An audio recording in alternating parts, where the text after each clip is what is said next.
দোষীদের শাস্তি চাই।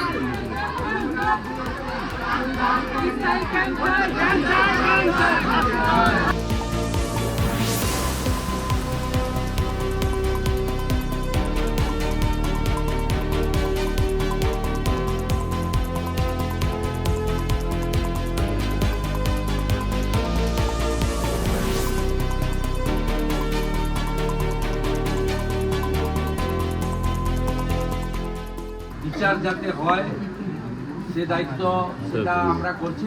আপনার অ্যাকাউন্টে জমা করে দিবেন।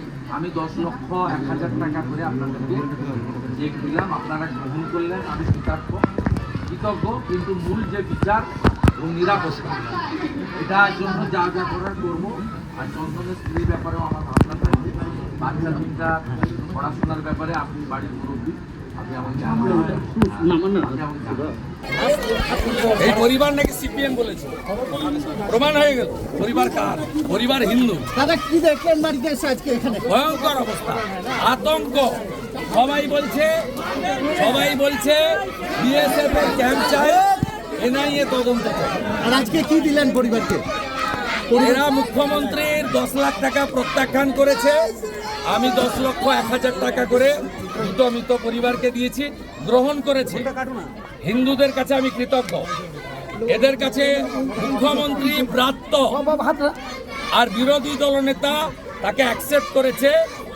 প্রমাণ হয়ে গেছে যে হিন্দুদের জন্য আমরা সঠিক পথে আছি। কদিন বাদেই দেখতে পাবেন কারা নিচ্ছে কারা নিচ্ছে না।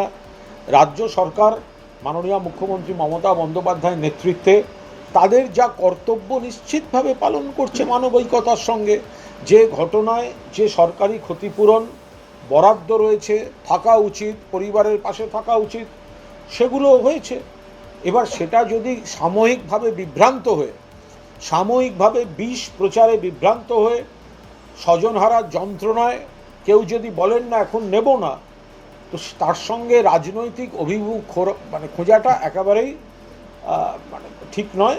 ফলে কদিন বাদেই দেখা যাবে কে কোনটা নিচ্ছেন আর কে কোনটা নিচ্ছেন না।